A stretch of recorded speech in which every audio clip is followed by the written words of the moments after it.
when layoffs happen, they normally happen in a certain type of format. You get an email, and either the CEO or HR or somebody's going to jump on that call and let you go.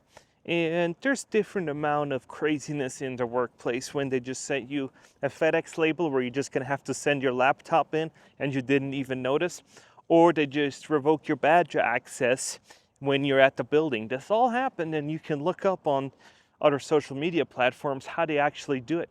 And I think we've reached a really, really new low.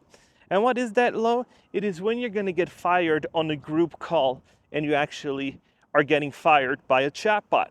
And if you're like, no, that can't be right, yeah, it is. So we're going to watch a video here of this woman getting fired by a chatbot. And this is just, shouldn't even smile about it, but nothing amazes me anymore in 2025, where they hire you via AI, and we saw interviews with AI, and you're going to get fired with AI because they don't want to have the conversation. So let's look into that video. If you are on this call, this will be your last day at Corporate Corp. We wish you all the best and appreciate your commitment to excellence. You will be losing your computer and email access immediately. Thank you for your time here at Corporate Corp. So as you saw, this is just another type of crazy. And this isn't the only story that we're seeing that people are getting laid off with AI. AI adoption is moving faster than ever. AI is coming for everyone. It is coming for writers. We saw it with the writers strike. AI is coming to literally they're trying to get AI to be your driver.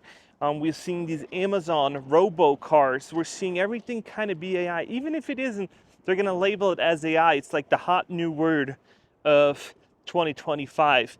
And we're seeing that all these programs are there to replace you.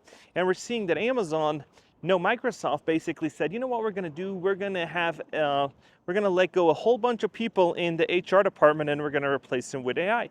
And so it wouldn't surprise me if you're going to get fired with an AI, because they're just like, hey, let's save some money. We don't want to do it. And I made a video the other day talking about these CEOs, about Claire's, that basically let a whole bunch of people go. And a bunch of you guys said, well, he didn't want to look these people in the eye, so he turned all their cameras off so he didn't have to look them in the eyes, and kind of did it. At least he did a conversation with everybody on the team saying, we're done, and you see his emotions. This AI that you just saw, doesn't he have any emotion, doesn't care, and is just going to give you the news straight up and just be like, we're done. And now we're really at the corporate Hunger Games, where it's kind of, you adapt or you just kind of die. And one of the problems is when they're letting so many people go, it's going to make it even harder for you to get a job. And so I'm going to show you another video here coming up of these young people can't even get a job in their industry that's taken out gigantic loans, and to basically tell you that if you have a job, you got to start learning how to play the corporate game, because if not, you're going to be next. And if you haven't, please like and subscribe. But let's watch this video that they're talking about, that these people can't even get jobs. Since graduating college, I would say I've applied to around 200 jobs. I would say I've applied to about 150, maybe more now. Some of the interview processes consist of constructing models and valuations. Some of them are pitch decks. I made it to the final round for one big tech company. Didn't end up getting it. I passed round 2 for another one, and the other ones either haven't heard back or just ghosted. Yeah. It's a story that's becoming more common, and it's being reflected in an unusual new trend in the economic data. As far back as the numbers go, the unemployment rate for recent college graduates has been below the rate for all U.S. workers. But over the past few years, unemployment among recent grads climbed above the rate for the broader population. This is essentially the first time on an ongoing basis that this has occurred in the 45 plus years that we have data going back to. Matthew Martin is a senior economist at Oxford Economics. So really this is pointing towards a lot of people who have that higher educational attainment are actually worse off than many of their peers who have lower educational attainment. That's an interesting dynamic to have in a market where you're told you go to college, you work hard, you'll have a job after graduation. And unfortunately for many at the moment, that's just not happening. So you saw it. that people just find jobs. They're trying to find jobs and just can't do it. And people that have jobs sometimes lose them, and then they don't know how to get back in because they didn't network, they didn't do the right steps to do it. And when you are thinking about this whole situation with AI and everything else, I've been telling you guys got to figure out how you can incorporate AI into your life, into your field. Because if you're not going to do it, somebody else is, and it is going to really sting if you're going to get that AI firing. And this is just a world of 2025 where workers are obsolete. Most of them are going to be like, we don't want you, especially in the white collar, blue collar, not so much. But in the white collar era where entry jobs are just non-existent because chatbots, AIs can all kind of do them, then all of a sudden you're like, where else do I go? So you have a few options. You can go into the trades, or you can get something that has a security clearance, government sector that's kind of, yeah, maybe.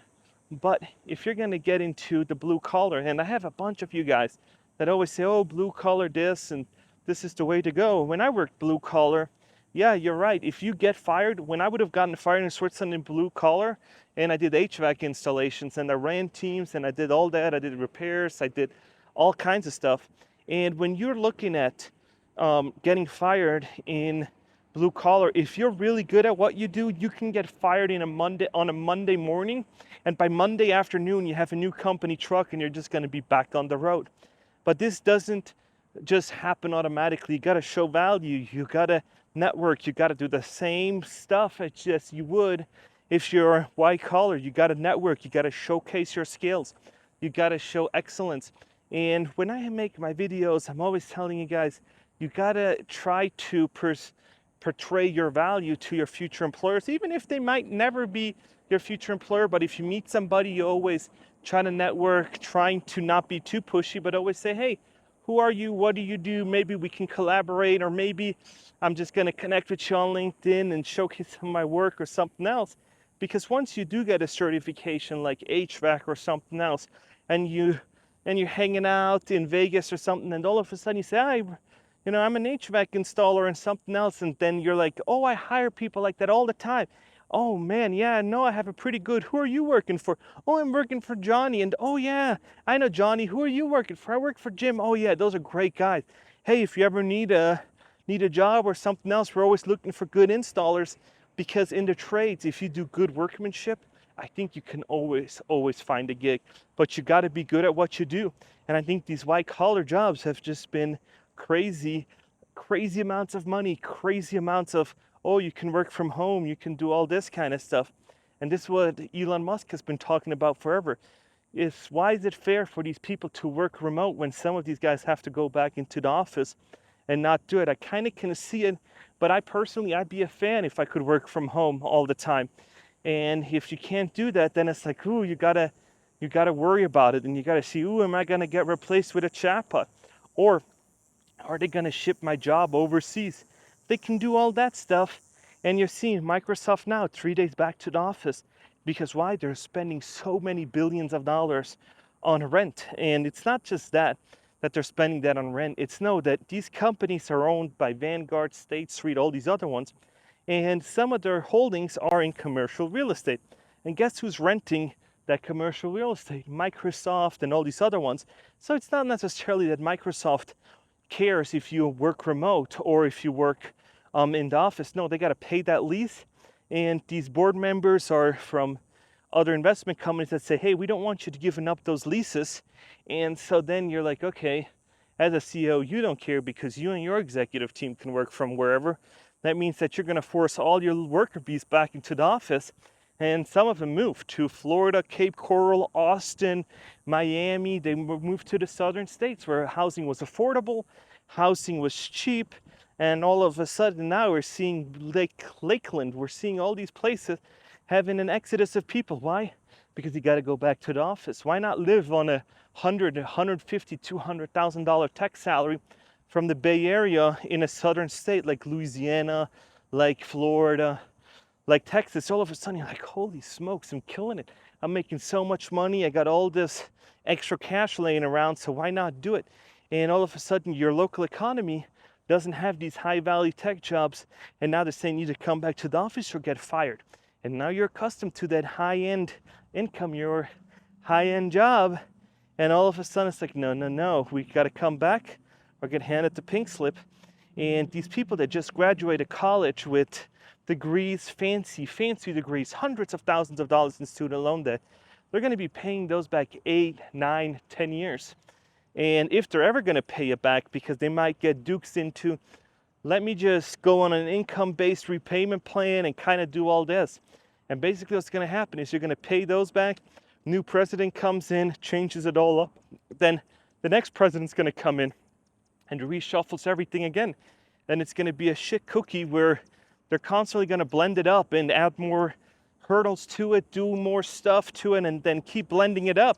And all of a sudden you're like, I don't know what's going on, but yeah, forgiveness is not going to happen. And when you look at the real numbers, it is absolutely desperate to see that these numbers are horrible. These numbers that they're showcasing for loan forgiveness is like in the 5% or something like that. It's in the super low percentile. So don't bet on it. If it's going to happen, nice. If not, don't make your life bet on, hey, I'm going to be in the 4% that the loans are going to be forgiven. You got to know that it is brutal. It is hard out there. It is crazy. When you sign your name on that dotted line, you're on the hook for it. And it doesn't matter if you're 17 years old, 18 years old, or whatever. It is going to be brutal for you. So it's easier to just go to a college, go to a university that doesn't have these steep payments if you truly want to go. But then you're not going to get that student experience. And this is what most of these people say, oh, I wanted to have that college experience. And they're going to pay 8, 9, 10 years for that college experience rather than saying, you know what, let me just go into college with no debt, stay at home in my early 20s just to go to college and do something rather than just going into this major amount of debt that's going to really put stress on me.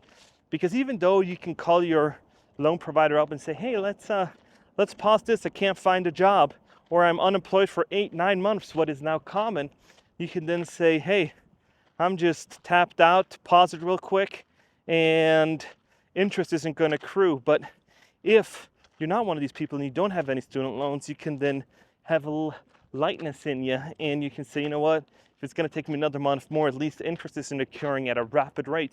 Because as I've shown you guys before, there's people with 14, 15% interest or 17% interest on student loans.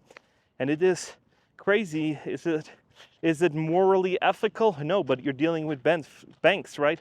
There's nothing morally or ethical about them. They just charge the max amount of interest that they can. And it's funny because when you talk about lending money, doing stuff, it's a completely crooked system. When you need the money, they'll never give it to you. When you don't need the money, they're always willing to give it to you. So yeah, this is just another day where all these people that make decisions will benefit them or like really sabotage them down the years to come. And if you're in your profession right now, I tapped on it a little bit beforehand where you just gotta play the corporate game if you don't want to do it. I see it all the time where, hey, Jimmy got a promotion. Why didn't I get a promotion? Well, did you play the corporate game? No, I just want to get shit done. And then all of a sudden it's like, well, that's not really going well within your organization. You got to find out, what are my organizational needs and all this other stuff, and find these KPIs that your company, these executives are tracking and all this other stuff. But then I get into it, into the numbers, into the data, and people say, well, I don't want to do all that. This seems like too crazy for me. But this is what's going to get you a job. This is what gets you visibility. This is what's going to get you into the popularity contest at your company. And if you're in a big enough company, that's what it goes for, popularity. And it's not necessarily that the best strategy is going to win. No, it's the most popular. The people that want to work with you, those are the ones who are going to get promoted. And it isn't like the people that are like, I'm going to get the most stuff done. Smaller company like mine that I run, yeah, it is productivity. But when you're looking at Microsoft, you're looking at all these Fortune 500 companies, they got so much money, they're making more profits than ever. So it is popularity that gets you there. And then you're going to have popularity in swaying other people into your ideas, into your creations. But you got to get there. And this is why most people say executives don't know what they're talking about. So when you're talking to technical people, when you're talking to people at the busy bee level, that's what I call it, then they always say these executives, they don't know what they're talking about. They don't know nothing. But what they do know is how to network, how to portray values, soft skills, not the hard skills, right? And this is what a lot of people don't understand, that the higher up you go, the more it's soft skill, power of persuasion, right? 48 Laws of Power. You got to read that book, and you got to read Atomic Habits, do that kind of stuff, and start learning about these habits, learning about how an organization's really run, because it's not just quarterly numbers. It's popularities. Who's going to get funding for this quarter? Oh, did you hear Michelle? Michelle got this great promotion. What is she doing, you know? So this is just how it goes in corporate America. And you got to be aware. You got to know what you're going to be doing in order to not get fired. And in order to make sure that your department gets funding, your department gets visibility, and not just be like, you know what, it's 4:59 and I'm going to exit out of it. And that's okay with that. There's times and there's places for everything. You just need to know, is it crunch time, or is it time to just kind of be a little bit laid back and tap out early and just like, let me go home at 3 o'clock. I did my work, I'm kind of done. But today in this environment, you got to be doing the other type of work where you got to be extracurricular activities and everything else, because it is hard to find a job. And I don't want you to search for 8, 9 months or 10 months just because you had a good paying job and now you're like, oh, I can't do it. So yeah, this was it for this video. Do you agree with me? What do you think?